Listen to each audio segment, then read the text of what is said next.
За надад нийслэлээс нэг асуулт байна. Нийслэл ер нь хичнээн хэмжээний боонд босгоод юунд зарцуулчаад байгаа? Үлдэгдэл байгаа юм уу? Юунд зарцуулахын үлдэгдэл байвал тэр цахилгаан станц руу бас фондынхаа мөнгөийг өгсөн гэдэг хэдийг өгсөн. Хоёрдугаарт Наранбаатар дарга энэ бол ингэж явахгүй л дээ. Сая дөнгөж бид нар төсөв батлаад явуулсан. Одоо төсвийн бүх зүйлийг эвдэх ийм зүйл. Энэ бол 2025 оны 5 сарын 7-ны өдрөтөө огноотоо засгийн газрын хурлан 6 сарын 4-нд болоод хавар шүү дээ. Дэмжээгүй. Одоо би ингээ харахад энэ бол ер нь төсвийн том тодтгол маяг юм явж байна. Тэгээд ингээд хэдэн 21 гишүүдийн буруу байхгүй л байх л да. Манай гишүүд сайхан юм санаал тэг хэрэгт ордон ш дараа нь 20-од гишүүнээр гар хөлийн үсэг зуруулад гишүүнээр бариулж байгаа бол их буруу. Энэ дээр бол би одоо 2 гормын санал хэлмээр байна. Нэгдүгээрт ерөнхий сайдаа дуудмаар байна.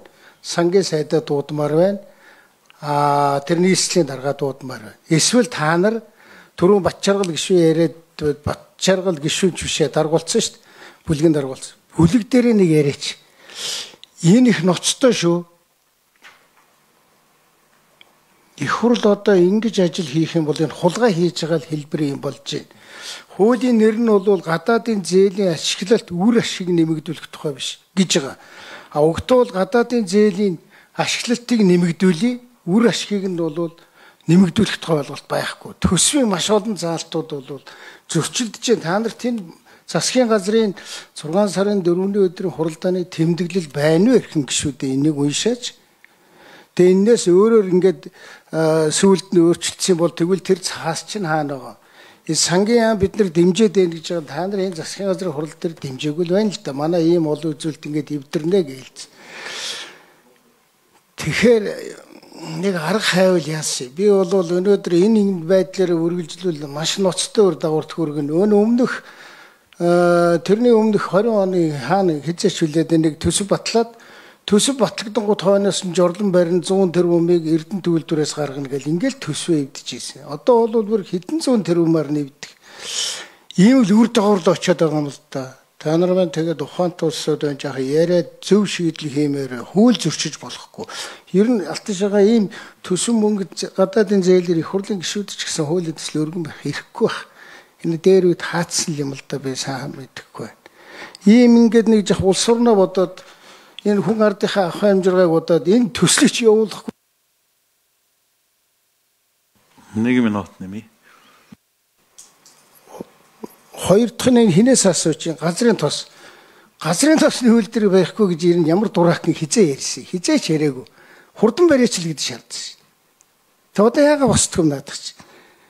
Яг энтгэс нөгөө көбөр энтгчин зээлээ өгөөд буцааж төлөх хугацаа болчоод зээлээс хунгаа үсттэй.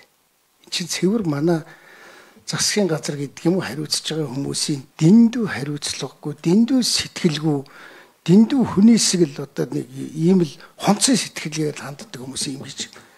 Ийм хоёр асуултанд би нийслэл юу хоёроос тэгээ Наранбаатар дарга би танд бүр онцлон анхааруулж шүү. Хэрвээ энэ ингээд цаашаа явах юм бол энэ том асуудал үүснэ шүү. Ингэж бол хуулийг хийж болохгүй. Ингэж гадаадын зээлийг шууд бид нар гар өргөн нэмэгдүүлээд явж бас болохгүй. Тэр сангийн ам заавал оролцсон, засгийн газар заавал оролцсон. За эхлээ нийслэл 6 номер хариулъя.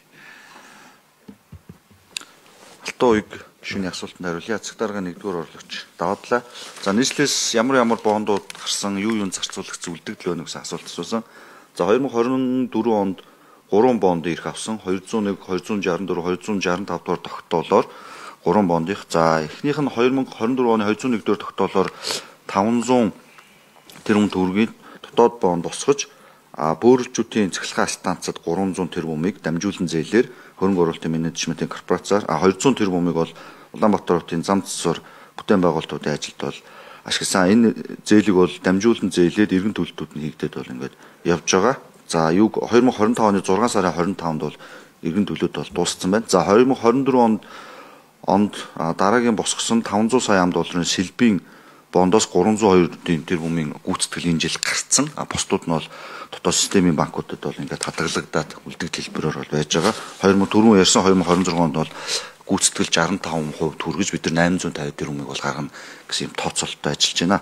За юун дээр дотоодын 87.2 сая долларын бондыг 2024 оны 12 сарын 17-ны өдөр гаргаж батарей хуримтлуурын станцаар Улаанбаатар хотын 50 мегаватт хүчин чадалтай 200 мегаватт цаг буюу оргил цагийг 4 цаг дэмжих батарей хуримтлуурын төслийг бол санхүүжүүлж төсөл бол амжилттай дуусч эргэн төлөлт бол гүйцэтгэж байгаа. Улаанбаатар Энержи гэдэг компани борлуулалтын орлого бол 23 тэрбум хүрсэн.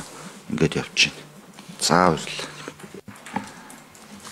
За газрын төс боловсруулалт үйлдвэр 7 номер уу? 8 уу? За 8 номерыг. Газрын төс боловсруулах үйлдвэр байгуулах төсөл амжилттай хэрэгжиж байгаа. За 4 багц ажлын хүрээнд түрүүн яриа тасарсан 4-р багц ажлын гэрээг 2025 оны 2 сарын 6-нд хийсэн. Энэ гэрээний инженерч худалдаа авалт барилга өсгөлтийн гэрээний хугацаа 36 сар. За ингээд инженерчл буюу наривчсан зураг төсөл 3 хэмжээс модулын ажлаар бол эхэлдэг. За ингээд үйлдвэрийн 2-3 дахь багц ажил ер нь төрүүлж дуусах шинжтэй яг бол 2 жилийн өмнө гэрээг нь байгуулсан учраас 4-р багц ажлын гэрээг хийхэд өнгөрсөн жил энтхийн засгийн газрын одоо нэмэлт санхүүжилт бол одоо 24 оны сүүлчээр бол шийдэгдсэн. Ингээд улсын хурлаар сойрхон батлагдаад бид нэр түүний дараа одоо 4-р багц ажлын гэрээг байгуулсан. Төсөл бол за ковид цар тахалтай холбоотойгоор 1 жил орчим ерөнхий гүйцэтгэх шиг сонгон шалгууруулахад хугацаа алдсан байж маад түүнээс биш 19 онд инженерчлийн ажил эхэлсэн цагаас хойш бол тасралтгүй ингээд хэрэгжиж явж байгаа. Баярлалаа.